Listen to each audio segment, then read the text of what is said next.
to my YouTube channel, ladies and gentlemen, and thank you so much for watching.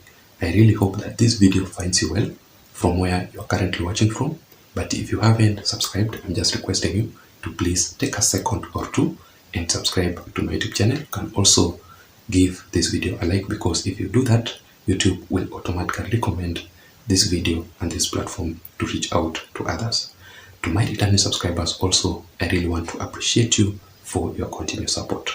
Feel very much welcome as you watch this video, and I really don't take your support for granted. So you can also press the notification bell so that you may be able to automatically receive the notifications updates from YouTube itself immediately I post a video on this channel. Having said that, now let us go straight into our critical analysis for today.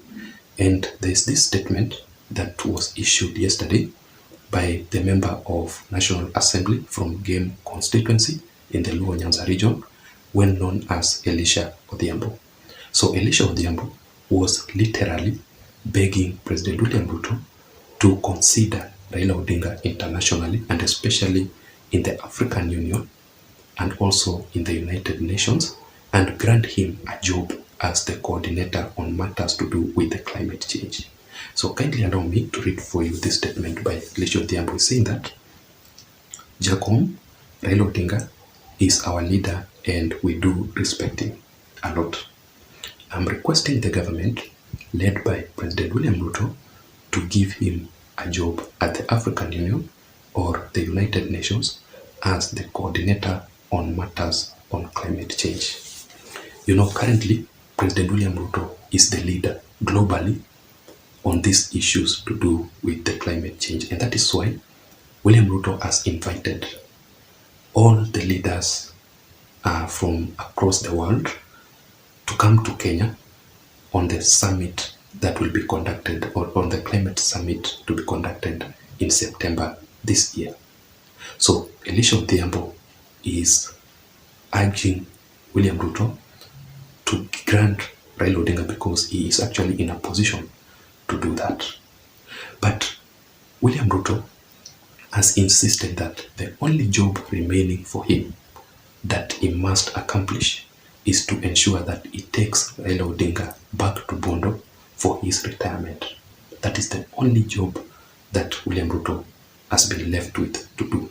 Let me just read for you and show you on the screen this statement. Is saying that the only remaining job I have is to send Raila Odinga back to Bondo. He will get there without knowing. And I want you to also remember that immediately Raila Odinga started the demonstration, the first demonstrations and the street protests that Raila Odinga started, threatening to march to the State House and kick out William Ruto as the president, because he's actually a legitimate president, the way Raila Odinga has maintained. William Ruto went ahead and engineered the removal of Raila Odinga, whereby the African Union chairman by the name Musa Faki fired Raila Amolo Odinga as the African Union High Representative on Infrastructure and Development here in Africa. That position was given to Raila Odinga by the former head of state Uhuru Muigai Kenyatta immediately after the handshake. William Ruto did not stop at that. He went ahead and restricted Raila Odinga completely from acquiring any other job internationally.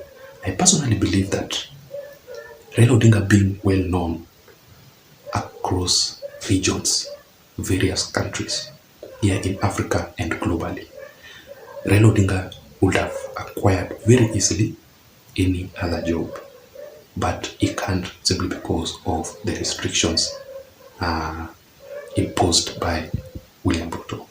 Immediately he started the protests and the street demonstrations. But also, as you proceed on Elisha Odhiambo's statement, is actually exposing other hidden agenda by Raila Odinga and the Azimio la Umoja Alliance concerning these dialogues that are set to be conducted from both parties, the Azimio and the Kenya Kwanza Alliance. And I've always insisted here on my platform that all these talks and the dialogues has got nothing to do with the cost of living. it has got something to do with Raila Odinga and positions. And that is why they are insisting on the reconstitution of the IBC, the servers to be audited, and the cost of living they have just put there, because majority of Kenyans who demonstrated, who were killed, who were brutally beaten by the police and injured badly, they were demonstrating simply because of the cost of living, which should be lowered. That is it. But Elisha Odhiambo, in his statement when we proceed, he came to expose that he wants Raila Odinga to be given an international job so that he can pave way for other leaders like Kalonzo Musyoka and Martha Karua to lead in the opposition office that will be created during these dialogue meetings. So in the dialogue meeting whereby William Ruto was proposing that the office of the opposition leader, because he simply wants a strong opposition, must be created, and also matters to do with the do-that gender rule, and also the constituency development funds, or if you want, CDF, to be implemented. So this creation of the leader of opposition, Raila Odinga will leave it to Kalonzo Musyoka and Martha Karua, and will Raila Odinga to be given an international job. But in my considered opinion, the way I look at this issue, I personally think that it's high time for Raila Odinga to hand over, to retire officially and hand over the baton to another person, Kalonzo Musyoka or Martha Karua, so that he can support them.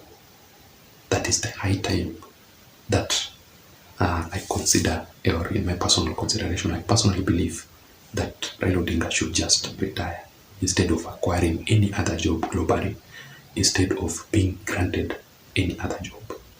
But that is it, ladies and gentlemen. Let me hear your thoughts on the comment section below. What can you say about all these issues? Do you support these issues raised by Elisha Odhiambo? First of all, Elisha Odhiambo is one of the leaders, strong leaders, and the pillars of Raila Odinga's, advisory committee. Those are the kind of leaders from the Luo Nyanza region who advises the opposition leader, Right Honorable Raila Odinga.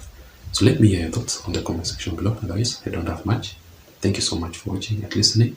Until next time, my name is Jason. Bye-bye.